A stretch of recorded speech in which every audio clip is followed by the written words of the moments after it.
Sempre tive curiosidade assim de jogar nessa posição porque uma das minhas principais características que é o chute e com a chegada do Crespo e nós tivemos um período sem jogo, ficamos mais ou menos um mês sem treinar e eu treinei algumas vezes ali e eu fui bem, ele veio conversar comigo se eu queria testar nessa posição, eu disse que sim e ele disse que estava disposto a me ajudar e é isso, jogar ali precisa ter um pouco de paciência, porque às vezes você vai passar uma grande parte do jogo sem relar na bola, mas quando relar vai ser para fazer o gol. E é isso, é uma nova posição, um novo ciclo. Espero que dê tudo certo aí e está caminhando para isso. Legal, Vitor. E para fechar, a gente sabe que com os elogios, os adversários também vão passar a olhar mais para o São Paulo. São Paulo entrando numa boa fase, vocês venceram a 6ª partida seguida. Qual que é o segredo agora para seguir evoluindo e não cair ali num lugar comum de que todo mundo passa a copiar ou até analisar como vocês jogam? O segredo é trabalhar mais, continuar trabalhando, pé no chão. Somos prova viva disso, de que não temos que nos exaltar por causa das vitórias. Tem muita coisa pela frente ainda. É manter o bom trabalho, pezinho no chão, humildade, que tem coisa boa aí pela frente. O André com passe, olha que passe aquele do Daniel Alves, hein? Não dá para bobear não, hein? Não dá para deixar ele pensar, porque o cara, como disse aqui o nosso editor-chefe Sardinha, o cara é muito inteligente. Com o Daniel Alves tem que estar pressionando a bola o tempo todo. Um molezinho, uma troca, né? Ele faz o corte saindo do canto do campo ali, meio desinteressado. Ah, beleza, vou deixar para o volante ali por dentro. Só no intervalo ele acha um tapa daquele. Um abraço, né? Um abraço total. E o Palmeiras conseguiu perder para o Guarani 2-1. Não, perdeu não. Virou. Perdão. Venceu 2-1. Eu que vi, ao contrário aqui. É porque o Guarani, na verdade, saiu na frente. Sim. Mas o Palmeiras conseguiu sim vencer, virou. A gente vai falar desses dois jogos. Vou passar aqui para o Roque também para ouvir o destaque dele envolvendo o Campeonato Paulista, já que agora sextou com o futebol, né? O destaque é para o Palmeiras. O Palmeiras teve uma maratona de jogos, né? Mas conseguiu vencer. Era importante vencer. Melhorou, principalmente no segundo tempo. Mas eu acho que o importante mesmo era vencer o jogo. Temos a cabine já pronta com Everaldo Marques, Caio Ribeiro, é isso, doutor Sardinha? Eba! Sejam bem-vindos aqui ao lado do Roque Júnior. Eu sou craque nesse telão. Agora para completar o Caio. Olha só, gente, que isso! Poxa, sejam bem-vindos. Vamos falar então mais dessa vitória do São Paulo por 2-0, mas que o São Paulo não mostrou, pelo menos na primeira etapa, quando eu estava ali assistindo, depois a gente vai para o camarim, assiste o segundo tempo, mas no primeiro tempo, pelo que eu vi, não foi aquele São Paulo das últimas 4 vitórias. Boa noite. Boa noite, Karine. Um abraço para você, para o Rafa, para o Roque, para todo mundo que está ligado no Troca de Passes. O São Paulo fez várias alterações, né? Inclusive na sua escalação em relação ao time que é considerado titular, porque o São Paulo vive uma maratona, né? Hoje é o 14º dia de uma maratona que começou sábado de 2 semanas atrás, com 6 jogos, 5 pelo Campeonato Paulista e 1 pela Libertadores e 6 vitórias para o São Paulo. Então, com essa maratona, Caio Ribeiro, acontece o rodízio de jogadores, uma oscilação até é normal, mas quando os resultados vêm, a coisa é mais tranquila. E não é que o São Paulo jogou mal, o São Paulo jogou bem contra o Santo André, mas o Santo André foi um adversário de valor para o Tricolor hoje, hein? Boa noite. Boa noite. Um abraço ao Roque, ao Rafa, à Karine, um beijo. Eu acho que o São Paulo está vivendo um grande momento dentro da competição, dentro da temporada, porque é o time de melhor campanha no Campeonato Paulista, 22 pontos, praticamente garantida a classificação, estreou com uma grande partida contra o Sporting Cristal na Libertadores. E aí, quando você tem, e você já citava isso também durante a transmissão, uma maratona de jogos, jogando quarta, sexta, domingo, você perde um pouco de intensidade. É natural que você perca um pouquinho de ritmo. E seria muito cruel da nossa parte, como comentaristas, você exigir o mesmo nível de atuação quando você tem pouco tempo de descanso. O que vale é a ideia de jogo. São Paulo já tem uma cara.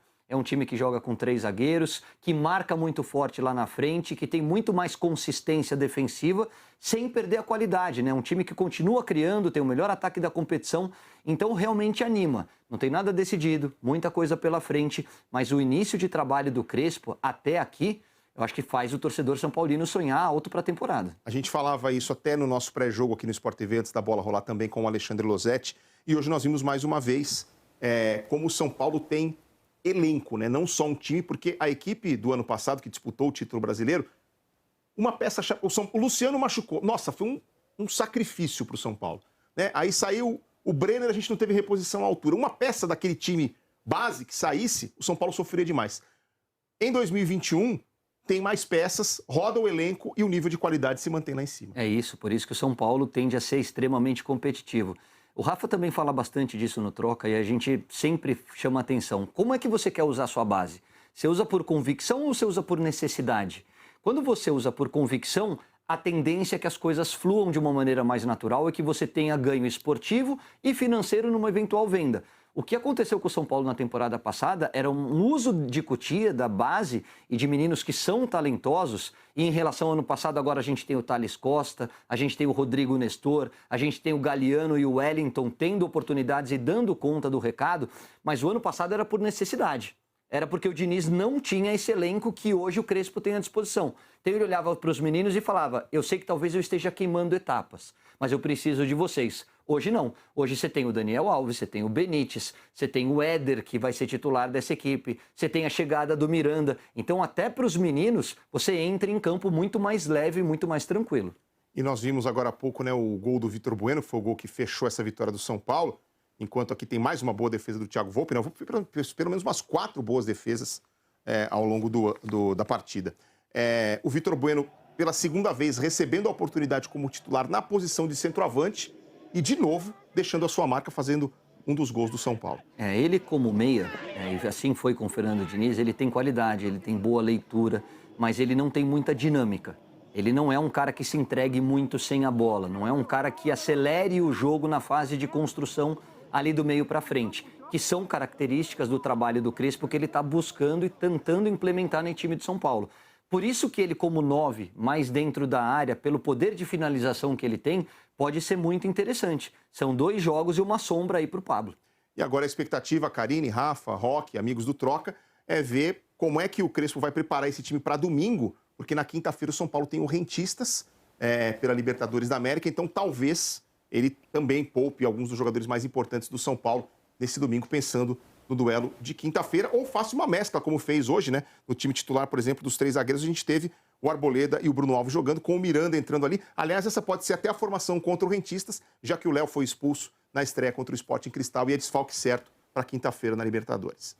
Vou passar aqui para os meninos também, para a gente falar do Daniel Alves. Antes do EV e o Caio aparecerem aqui no nosso telão, a gente estava falando do passe do Daniel Alves. Foi a 13ª assistência dele no São Paulo. Inclusive, agora ele escalado como ala, ele fica muito à vontade. Não dá para deixar ele pensar muito, porque ele vai lá realmente dar o passe certeiro.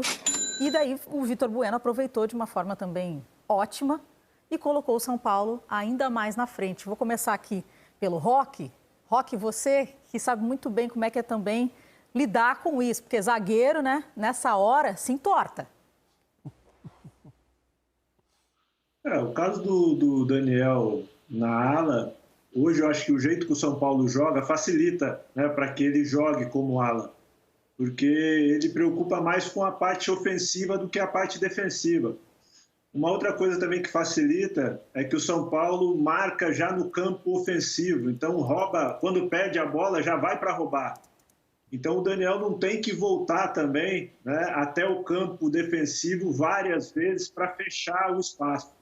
Então isso também ajuda. Agora, quanto à qualidade dele, a gente sabe, é um grande jogador. Jogador que jogou em grandes clubes, ganhou grandes campeonatos, tem títulos, né, e hoje está se readaptando à lateral direita, que foi sempre a dele. Então acho que assim, o São Paulo ganha com isso, e principalmente pela forma que o São Paulo tem jogado. Isso vai ajudar não só o Daniel, como o São Paulo também. Rafa, quero ver você também. Eu acho que é o mais importante desse primeiro momento do trabalho do Crespo, assim, é identificar. Ele tem individualidades muito fortes nesse time. E é identificar quem casa com cada função que ele imagina para a equipe, né? Nem vai fazer um time só baseado no lado coletivo se os atletas não derem uma resposta em cada função que ele imagina, nem adianta acumular os 11 melhores jogadores do elenco sem que eles desempenhem as funções que o Crespo imagina para o que é o coletivo da equipe. Uma coisa casa com a outra, obviamente. E eu acho que o Daniel, foi o que você falou, ele se sente muito confortável ali. É menos agressivo para ele do que jogar numa linha de 4, o tempo todo tendo que recompor uma base um pouco mais baixa, né? Sem ser tão agressivo. Passa pelo que o Roque falou, o modelo é extremamente ofensivo, então o São Paulo tende a pressionar, a buscar um pé de pressiona próximo ao setor da bola quando desperdiça a posse, correndo quase que para frente e não recompondo atrás da linha da bola o tempo todo. Então essa agressividade do jogo do São Paulo auxilia que ele também percorra menores distâncias, jogando como ala. E acho que você abre espaço para que outros atletas se afirmem no setor de meio campo também. Porque se ele fosse competir ali, você estaria falando do Igor Vinícius ou do Orejuela no lado direito. E o São Paulo está muito bem servido nesse setor. Mas eu acho que é até uma questão entre identificar o que são as lacunas no elenco ou no time titular e o que cada um pode render em cada função. O Daniel é mais cerebral que as outras duas opções de ala lateral que o São Paulo tem. Isso é indiscutível. E acho que, num primeiro momento, ele sai na frente muito porque a equipe passa a ter mais um construtor, mais um organizador, mesmo partindo da ala. E foi o que a gente viu mais uma vez no jogo hoje. Verdade. EV, passa a bola aí pro Caio também, para ele dar um pitaco, porque, olha, vou falar para você, hein? Daniel Alves, a confiança dele já é lá em cima. Hoje, com aquele passe, ele enxerga muito bem, né? O espaço livre, ele passou. O Vitor Bueno também, obviamente, fez muito bem, jogando uma nova função. Inclusive, deve deixar ainda mais acirrada também a briga por essa posição. Já são 3 assistências do Daniel Alves na temporada. Só o Reinaldo tem mais passes para gol do que ele no São O Paulo. outro ala.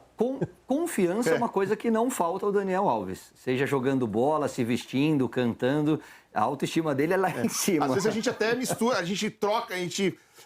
Não é confiança, é coragem também, porque tem alguns looks do Daniel Alves em umas festas aí que você fala, sério, mano? Mas assim, analisando ele dentro de campo, né, deixando a brincadeira um pouco à parte, o Daniel Alves, como lateral direito, ele é um dos melhores do mundo, mesmo próximo aos 40 anos. O Daniel Alves, no meio de campo, ele é um bom jogador. E eu acho que a gente tem que tirar de cada um dos atletas o máximo de potencial que ele tem para entregar à equipe.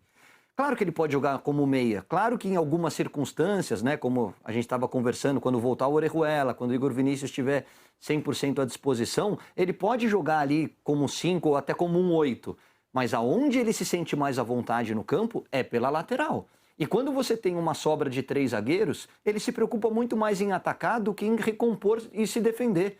Então ali você tem o melhor Daniel Alves do tempo de Barcelona, de Juve, de Paris Saint-Germain e de seleção brasileira. Eu gosto do Daniel na lateral. Aproveitar que você citou seleção brasileira no finalzinho da sua frase, eu vou jogar lá pra frente mesmo, porque a Copa é só no final do ano que vem. Ela não é daqui praticamente um ano, ela é daqui mais de 1 ano e meio.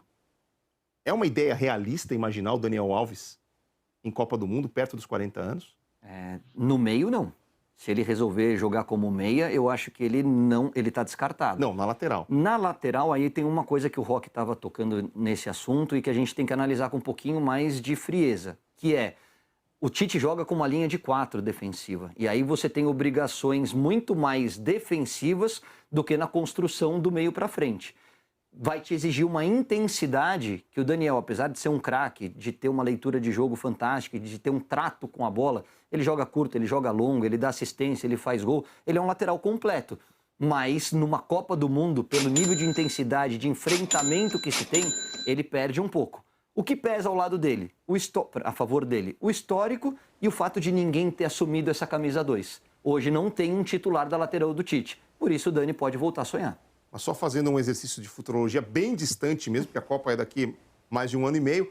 No presente, o Daniel Alves é um dos destaques desse ótimo time do São Paulo. A gente vai ter que virar os livros de história aí para buscar um momento em que o São Paulo tenha conseguido não só 6 vitórias seguidas, talvez o time do Diniz tenha conseguido naquela arrancada de liderança do Campeonato Brasileiro, mas 6 vitórias seguidas num espaço de 14 dias apenas, com essa maratona, com certeza é uma coisa rara aí na história não só do São Paulo, mas para qualquer time, Karine.